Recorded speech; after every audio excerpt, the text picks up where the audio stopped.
تو سوال یہ پیدا ہوتا ہے کہ اسلام کے ایک سپاہی اور پاکستان کے ایک علم بردار نظریاتی سپاہ سالار پر یہ کس نے حملہ کیا ہے، اور اس حملے کے مقاصد کیا ہیں؟ ہم قرآن کریم کا اگر مطالعہ کریں تو قرآن کریم کا مطالعہ ہمیں بتاتا ہے کہ انبیاء علیہ الصلاۃ والسلام اور انبیاء علیہ السلام کے ورثاء علماء کا قتل آج سے جاری نہیں ہے بلکہ صدیوں سے جاری ہے۔ جو طبقہ انبیاء علیہ السلام کا اللہ کے دین کا دشمن تھا وہی طبقہ علماء کا دشمن تھا۔ ایک طبقے نے انبیاء علیہ السلام کو بھی شہید کیا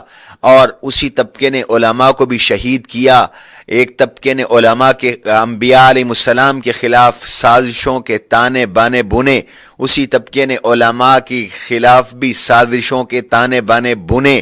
دراصل انبیاء کا قتل بھی اس لیے تھا تاکہ دین کا خاتمہ ہو، اور علماء کا قتل بھی اس لیے تھا تاکہ دین کا خاتمہ ہو، اور اس لیے کیا جا رہا ہے کہ اسلام کا خاتمہ ہو، اس لیے کیا جا رہا ہے کہ اللہ کی کتاب کے پڑھنے والے نہ رہیں، نبی علیہ السلام کی سنت کی اشاعت کرنے والے نہ رہیں،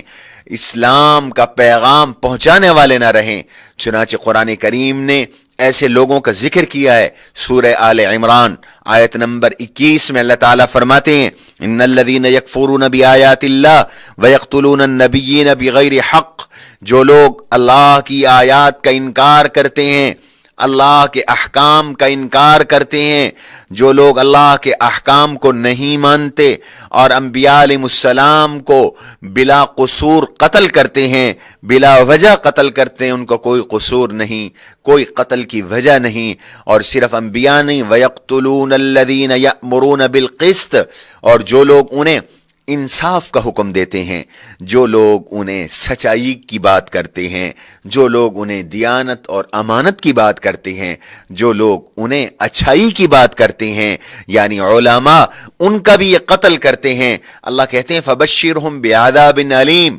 میرے حبیب آپ ان کو سنا دیجئے، آپ پیغام دے دیجئے، میسج دے دیجئے کہ ایک المناک عذاب کے لیے وہ تیار ہو جائیں۔ وہ دنیا میں بھی ان کو پہنچ سکتا ہے اور آخرت میں یقیناً وہ عذاب ان کو پہنچے گا۔ تو اس آیت سے معلوم ہوتا ہے کہ علماء بھی قتل کیے گئے، انبیاء علیہ السلام بھی شہید کیے گئے، اور اللہ نے انبیاء علیہ السلام کے قاتلوں کا دنیاوی انجام بھی بتلایا ہے قرآن کریم کے اندر۔ چنانچہ اللہ تعالیٰ نے قرآن کریم میں ان قاتلوں کا انجام یہ بتلایا کہ بالآخر بالمعال ان کی مقدر میں ذلت، ان قاتلوں کے مقدر میں رسوائی، ان قاتلوں کی مقدر میں مسکنت، ان قاتلوں کی مقدر میں دنیا کے اندر ذلیل ہونا وہ لکھ دیا گیا ہے۔ اللہ فرماتے ہیں وَضُرِبَتْ عَلَيْهِمُ الذِّلَّةُ وَالْمَسْكَنَةُ، ذلت اور مسکنہ میں اہل علم نے فرق لکھا ہے۔ ذلت کہتے ہیں اس بے عزتی کو جو لوگوں کی نظر میں ہو، اور مسکنت کہتے ہیں اس بے عزتی کو کہ جو آدمی کو اپنی نظر میں بھی محسوس ہو، آدمی اپنے آپ کو بھی بے عزت محسوس کرے تو اس کو مسکنت کہتے ہیں۔ اللہ نے فرمایا ان لوگوں پر ذلت لکھ دی گئی، ان لوگوں پر مسکنت لکھ دی گئی، یہ قاتل لوگوں کی نظر میں بھی ذلیل رہیں گے، حتیٰ کہ اتنے رسوا ہوں گے کہ اپنے آپ کو بھی یہ ذلیل نظر آئیں گے۔ اور دوسرا ان کا انجام یہ ہے وَبَاءُوا بِغَضَبٍ مِّنَ اللَّهِ، یہ اللہ کا غضب ان کے لیے مقدر کر دیا گیا، یہ اللہ کا غصہ انہوں نے لے لیا۔ وجہ کیا ہے؟ اللہ نے وجہ بیان کی ذَلِكَ بِأَنَّهُمْ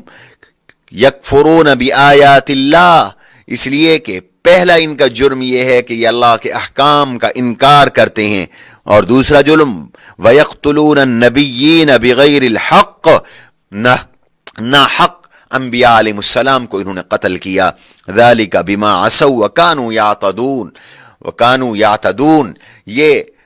قتل انبیاء اور یہ کفر ان کی نافرمانی ہے، یہ ان کی بدماشی ہے، یہ ان کا حد سے گزر جانا ہے، یہ ان کی تعدی ہے، یہ ان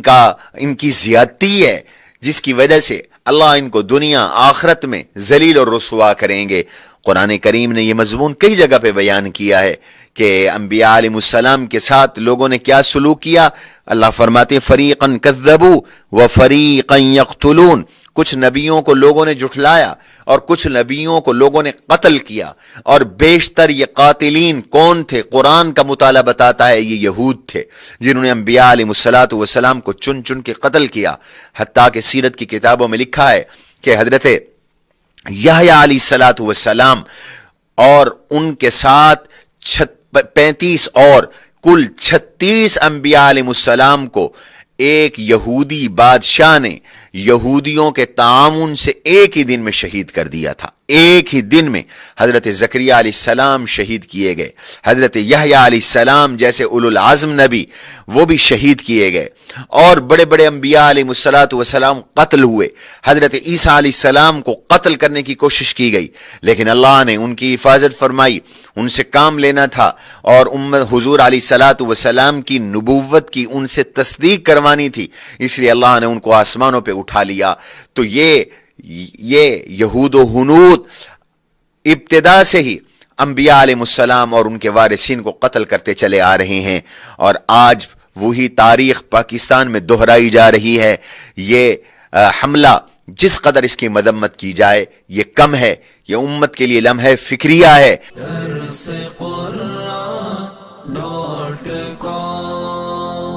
www.darsequran.com